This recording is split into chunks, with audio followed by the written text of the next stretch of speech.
Cuando una relación termina, sentimos un vacío abrumador y creemos que nunca superaremos el dolor. Nos invade la soledad, como si nadie pudiera entender la magnitud de nuestra pérdida. El cerebro, acostumbrado al afecto, entra en una especie de abstinencia, pidiendo volver a esa fuente de seguridad. Pero la ciencia nos da esperanza. Estudios recientes muestran que el desapego emocional es un proceso natural y tiene un final. Lo que sientes es normal y pasajero. Entender este proceso te da poder para sanar. Acompáñanos a descubrir cómo el tiempo y el conocimiento pueden ayudarte a recuperar tu paz interior. When a relationship ends, it can feel like a part of you is missing, a void that seems impossible to fill. The pain can be overwhelming, and the memories once cherished now bring a sharp sting. But how long does this feeling truly last? Is there an end in sight to the heartache?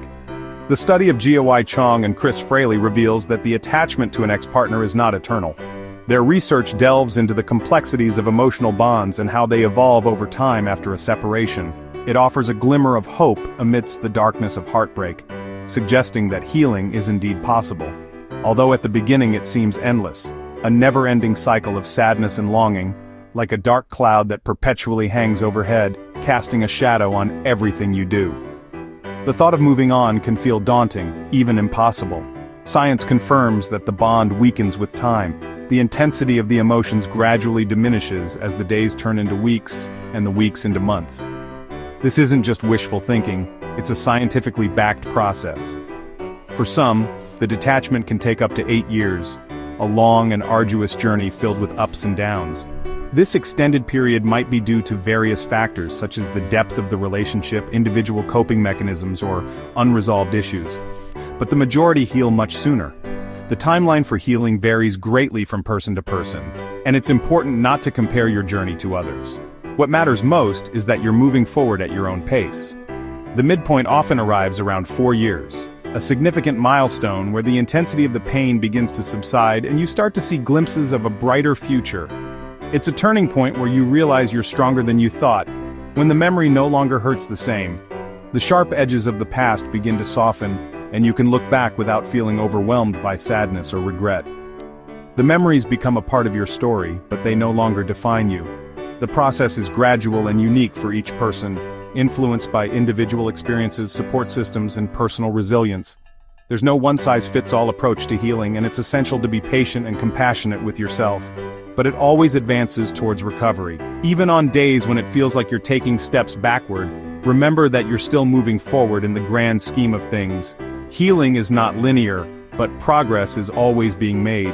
Each day without that person is a step towards emotional freedom. Each sunrise brings a new opportunity to heal, to grow, and to rediscover yourself. Embrace the journey and celebrate every small victory along the way. There will be ups and downs, moments of joy and moments of sadness, days when you feel strong and days when you feel vulnerable. It's a roller coaster of emotions, but the trend is clear. You will heal. You will emerge from this experience stronger, wiser, and more resilient than ever before. You will find happiness again, and you will create a life that is even more fulfilling than you ever imagined. Trust in your ability to leave the pain behind. Believe in your strength, your resilience, and your capacity for love. You are capable of overcoming this challenge, and you deserve to find peace and happiness once again. When navigating the turbulent waters of a breakup, one of the most significant hurdles to overcome, the biggest obstacle to healing and moving forward, is maintaining contact with your ex-partner. It's a natural inclination to want to stay connected, to hold on to what was, but this lingering connection can be incredibly detrimental to your emotional well-being and your ability to truly heal. The allure of a text message, a phone call, or even a casual encounter can feel irresistible, but these interactions often do more harm than good. Each message, each fleeting encounter, each digital breadcrumb reactivates the attachment, reigniting the emotional fire that you're trying so hard to extinguish. It's like picking at a wound that's trying to heal. You're constantly disrupting the process and prolonging the pain, and ultimately it delays the recovery process. It keeps you tethered to the past, preventing you from fully embracing the present and looking forward to the future. You might find yourself stuck in a cycle of hope and disappointment, constantly reliving the relationship and struggling to move on. The concept of no contact, or contacto zero, isn't about punishment. It's not about trying to hurt your ex or get revenge. It's about self-care. It's a conscious decision to prioritize your own healing and well-being above all else. It's an act of self-preservation, a way to protect yourself from further emotional distress. It involves cutting off all lines of communication and actively avoiding reminders of the relationship. This means unfollowing them on social media, deleting their number from your phone, and removing any physical reminders of them from your environment. This allows the brain to begin to recover. By removing the constant stimulation and reminders of the relationship, you're giving your brain the space and time it needs to process the emotions and begin to heal. In the beginning, the anxiety can feel overwhelming. The urge to reach out, to check their social media, to see what they're doing, can be incredibly strong. But this is a normal part of the process of emotional independence. It's a sign that you're breaking free from the attachment and starting to reclaim your own life. Imagine your attachment to this person as a plant. Every time you make contact, you're watering that plant, nurturing its growth and keeping it alive. Contacto cero deprives the plant of water, allowing it to dry up and wither away. Staying firm in your decision to maintain no contact weakens the emotional bond, and ultimately strengthens your overall well-being and sense of self. Implementing contacto cero requires courage and determination, but it is often the most effective decision you can make to truly heal and move on. Each day that you maintain no contact is a victory, a step forward on your journey to healing. You are teaching your brain new patterns. You're showing it that you can be happy, whole, and complete without that person in your life. You are capable of creating a fulfilling and joyful life on your own. La ansiedad es otro gran obstáculo para soltar el pasado. Tras una ruptura, la mente ansiosa se aferra a preguntas y miedos, atrapándonos en el apego.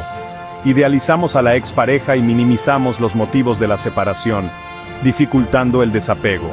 El estudio confirma que quienes sufren más ansiedad tardan más en sanar. Reconocer este patrón es clave, no es debilidad, es cómo funciona un cerebro ansioso.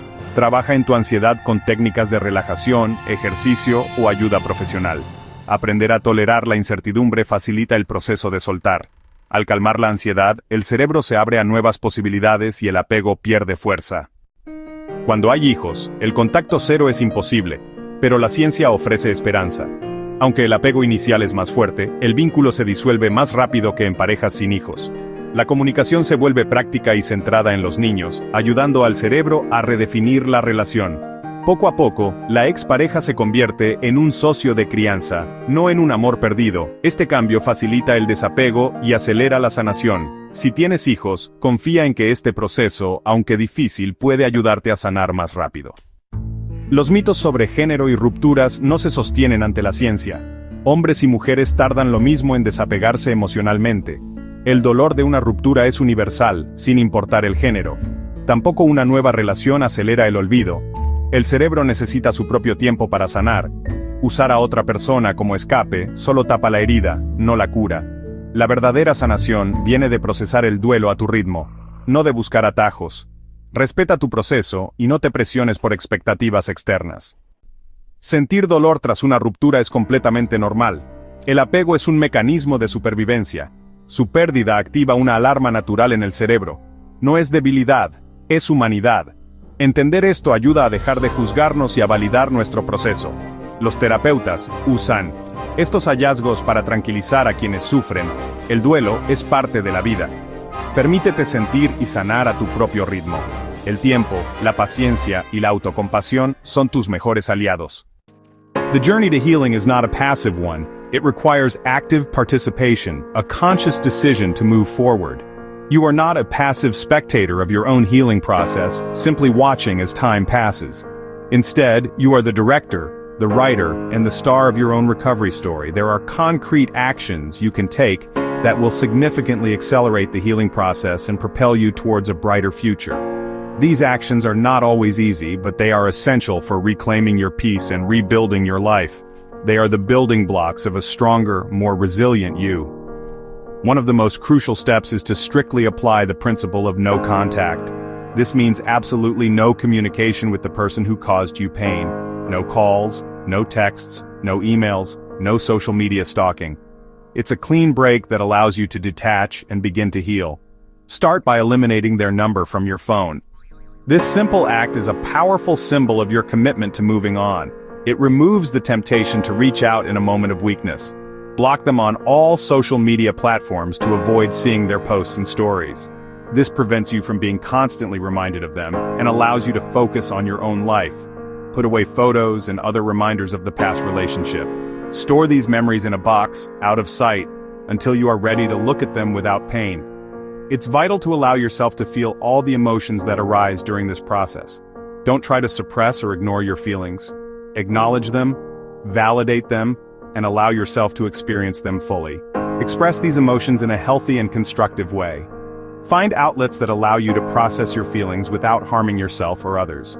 Talk to a trusted friend or family member, write in a journal to explore your thoughts and feelings, cry if you need to, and don't hesitate to seek professional support from a therapist or counselor. Repressing your emotions only prolongs the pain and prevents you from truly healing. It's like putting a bandage on a wound without cleaning it first. The infection will fester beneath the surface. Feeling your emotions, acknowledging them, and processing them is what ultimately liberates you from their grip. It allows you to move forward with clarity and strength, reconnect with yourself, rediscover who you are outside of the relationship, spend time alone, reflecting on your values, your passions, and your goals, rediscover old hobbies or explore new ones, engage in activities that bring you joy and fulfillment, take care of your body and mind through exercise, healthy eating, meditation, and other self-care practices. Surround yourself with people who nurture and support you. Spend time with friends and family who uplift you and make you feel good about yourself. Each act of self-care reinforces your emotional independence and strengthens your sense of self-worth. It's a declaration that you are worthy of love, respect, and happiness.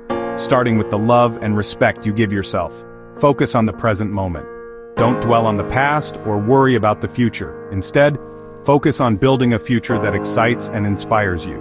Set goals, make plans, and take steps towards creating the life you want. Practice mindfulness and meditation to cultivate a sense of inner peace and calm. Set small, achievable goals for yourself. Celebrate your accomplishments, no matter how small they may seem. It's not about forgetting the past entirely. The past is a part of you, and it has shaped who you are today. It's about building a full and meaningful life where the past no longer defines you. It's about learning from your experiences and using them to grow and become a stronger, more resilient person. It's about creating a life where the past is a chapter, not the entire story.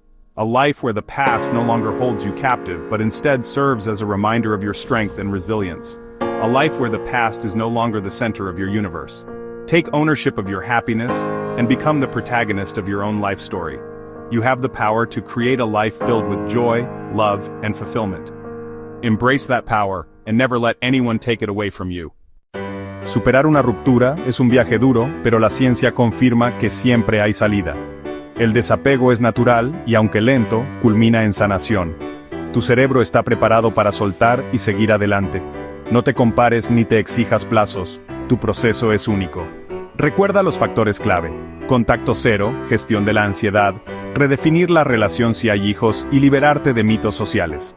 El dolor de hoy se transformará en fortaleza y sabiduría. Permítete crecer y descubrirte en este proceso.